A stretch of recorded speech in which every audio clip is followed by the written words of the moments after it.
Michael Bisping just went off on Arman Tsarukyan, calling him a spoiled brat.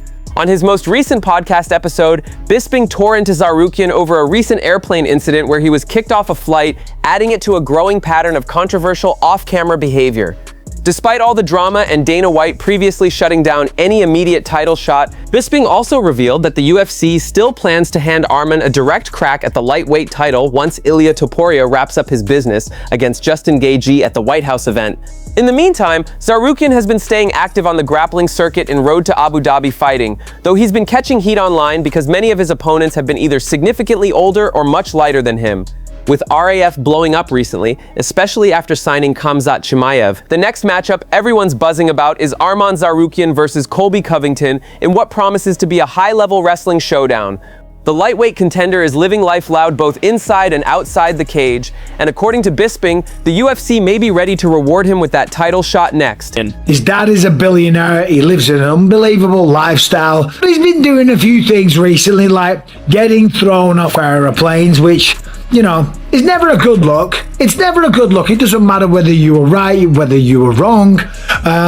It could maybe lean towards being a spoiled little brat. You could think that opinion because he wouldn't get off the phone, so he got kicked off an American Airlines plane. Other things that he's done, I mean, he punched a fan walking out. Biggest one was pulling out of a world title fight against Islam Makhachev, which was a fight that he wanted, and he pulled out because of a weight issue, because of a back issue, whatever it is. And of course, now he's on a 5-fight win streak. Last time put an absolute savage beat down on Dan Hooker, made it look easy, beat Charles Oliveira before that. He is the guy in waiting after Ilia Topuria and Justin Gaethje throw down at the White House. Alex Pereira is making serious waves ahead of his highly anticipated heavyweight debut. The former two-division champion revealed he will still cut some weight before stepping in against Ciryl Gane at the UFC White House event, expecting to walk into fight night somewhere between 235 and 240 pounds. Despite making the move up to heavyweight, where the weight cut is far smaller, Pereira says this training camp has actually been harder than any he's gone through before. He's been laser-focused on packing on serious muscle mass and building the strength required to truly compete at the biggest weight class in the sport. And this matchup against Gane is shaping up to be a pure kickboxing masterclass. Two of the most dangerous strikers in all of MMA, throwing heavy leather on the biggest stage possible.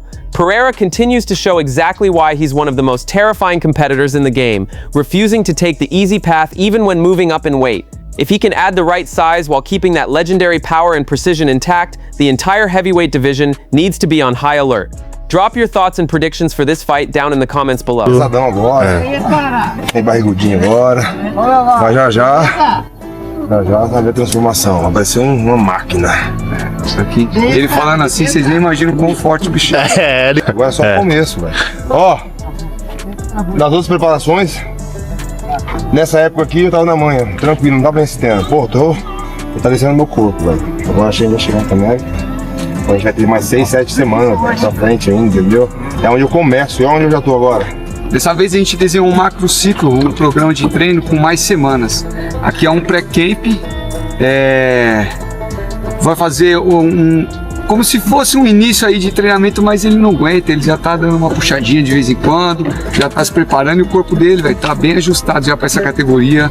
O homem, se tudo encaixar certinho do jeito que a gente programou, esse homem vai ser uma máquina. Se fosse para peso meio pesado aqui, ia ser complicadíssimo. Joe Rogan has thrown some shade at Khamzat Chimaev and his rise through the middleweight division. Rogan essentially downplayed Chimaev's dominance by arguing that most of the fighters he's been steamrolling don't come from elite wrestling backgrounds. In Rogan's view, Chimaev has looked unstoppable largely because he's been matched up against opponents who simply can't keep pace with his grappling level. He pointed to the Kamaru Usman fight as the most telling example. The one time Chimaev faced someone with a legitimate elite grappling background, he ran into real trouble. It's a take that many fans will push back on, especially after Chimaev's dominant title-winning performance over Dricus du Plessis. But Rogan's comments raise the question of whether Chimaev's dominance is truly a sign that he's unbeatable, or whether the matchmaking has simply favored his style so far. Now, Chimaev's first title defense against Sean Strickland could be another serious test. While Strickland may not carry Usman's wrestling credentials, he is known for his elite takedown defense, relentless pace, and his ability to grind opponents down over 5 brutal rounds. He's handling guys that don't have a big background in elite wrestling. They're not like elite grapplers. The guy that he fought that was an elite grappler gave him problems. No, Gilbert Burns for sure, but that was like more stand-up fucking him up. I was gonna say Kamaru Usman, and that was a short notice fight that Kamaru took at 185. Unbelievable fight. And in the third round, Kamaru was winning. I was like, this would have been very interesting if it was a 5-round fight. 100%. I feel like, I mean, it's hard to predict, but Kamaru had the momentum 100%. If it was a 5-round fight, and if Kamaru had a full camp, because when you're taking a fight on that short notice like that, you don't trust in your wind like you would trust in your wind if you just went through 12 weeks of hell, where you just know you're in fucking tippy top. Like, he's such a warrior. When he gets in there, he fights like it doesn't matter. Well, he defended. Khamzat wasn't able to do anything to him. That's what I'm saying. It was like a stalemate kind of. They were just like there. Where with everybody else, Khamzat basically ragdolls him, mounts him, gets him down, submits him. After Joe Rogan publicly questioned his dominance, Khamzat Chimaev has fired back. During a recent podcast appearance, Chimaev was asked whether he'd ever consider going on the Joe Rogan Experience, especially now that Rogan has been openly criticizing his performances and opponents. Chimaev didn't hold back. The middleweight champion made it crystal clear he has zero interest in sitting down with Rogan, and he explained exactly why. According to Chimaev, Rogan has a habit of asking loaded questions designed to get fighters talking in ways that can spark headlines and controversy. He also pointed out that Rogan frequently dives into political territory, something Chimaev says can easily land athletes in hot water if they say the wrong thing. Chimaev suggested that avoiding exactly these kinds of situations is one of the main reasons he's never accepted an invitation, despite being one of the UFC's biggest stars for years and a dream guest for MMA fans worldwide. The timing says everything. Rogan questioned Chimaev's resume, and now Chimaev has made it clear he has no plans to sit across from him anytime soon. Смотрел ли ты, ну, я думаю, смотрел подкасты Джо Рогана? Моменты смотрел, а так полностью подкаст ни разу не смотрел.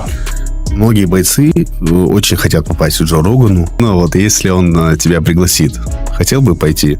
Не знаю, о чем я буду с ним говорить, даже вообще непонятно какой-то. Ну, все эти вопросы, спортивные бои, там то все.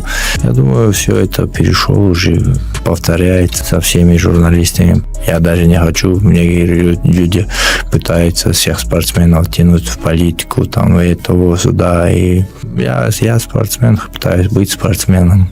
И, ну, я же разговаривал, и везде, там уже в Ютубе есть документальные ролики, там даже моменты добавили от себя, можно сказать, убавили, можно сказать, многие моменты есть такие, ну. Kamaru Usman just shook up the light heavyweight conversation by calling for Khamzat Chimaev to compete for the light heavyweight title. His suggestion? If Chimaev gets past Sean Strickland and defends his middleweight belt, the UFC should book Chimaev versus Ankalaev for the undisputed 205 title. Usman pointed out that Carlos Ulberg is likely out for 9 to 12 months due to a serious knee injury, meaning the title will either be vacated or an interim belt will be created. With Ulberg sidelined and Ankalaev coming off a tough loss but still sitting at number 1 in the rankings, a Chimaev versus Ankalaev matchup would instantly become one of the most anticipated fights in the division. Chimaev has already made it clear he wants to move up to 205 after the Strickland fight, so this could be the perfect opportunity to crown a new king at light heavyweight. Chimaev has been talking about it the whole time. He wants to move up. After Chimaev, he's fighting. Let's not forget, Chimaev is fighting in, what, 2 weeks? 2 weeks? 3 weeks? He's fighting. So if Chimaev goes out there and defends his title, and he decides, yeah, I'm done with that division, let's go up. Ulberg is potentially out for 9 to 12 months. I think we just, business as usual. Interim title. Or vacate the title. Ooh. Khamzat Chimaev. Against Magomed Ankalaev? Sure, why not? Woo! Wow, Kamaru Dean, that slippery tongue of yours is starting to make sense. Oh, Jesus. It's starting to does it not make sense? That's a fire matchup right there. That's it from MMA Time. Thanks for watching. Don't forget to leave a like and subscribe for daily MMA updates.